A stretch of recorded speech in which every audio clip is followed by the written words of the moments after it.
TV. Moving on to our next story, Iran's foreign minister says Tehran and the European signatories of the 2015 nuclear deal have reached a political agreement to preserve the accord. The talks marked a good start, but we will be waiting the next few weeks to see how the agreement moves forward in practice. All European sides reiterated their commitments under the accord. In the coming weeks, we will negotiate the guarantees that the European signatories must deliver to Iran. Mohammad Javad Zarif said the European signatories of the deal have stressed the importance of taking practical steps to maintain the agreement.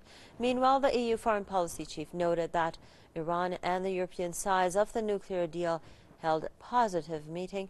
Federica Mogherini reiterated the bloc's determination to keep the nuclear deal in place.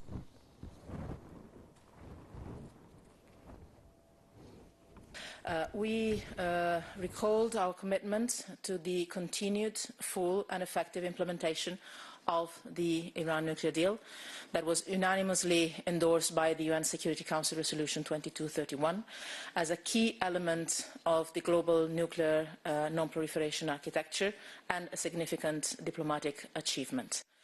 We together Mogherini regretted the U.S. withdrawal from the deal, adding that the normalization of economic and trade relations with Iran constitutes a central element of the agreement.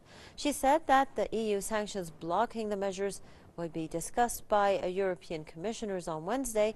She also said that steps including ensuring oil exports from Iran and effective banking transactions would be discussed.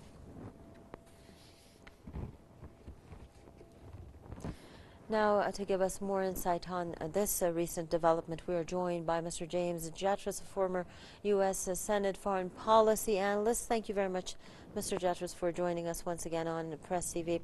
Well, we do see that Europe, at least on a political level, seems to be determined to keep the JCPOA in place.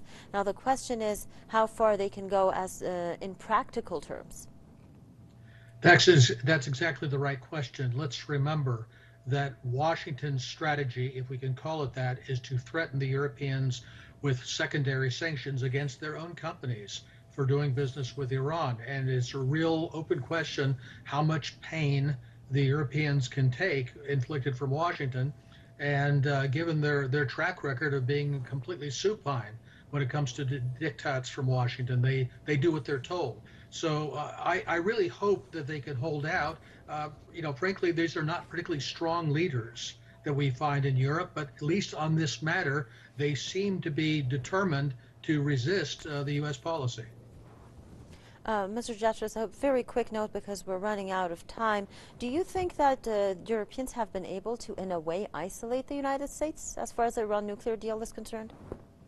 That's what it really comes down to, is if they can stick to this course, the United States will be. I think that will restrict our freedom of action here, and I think that would be a positive thing. If they cave, however, then I think the prospects for something very messy begin to loom.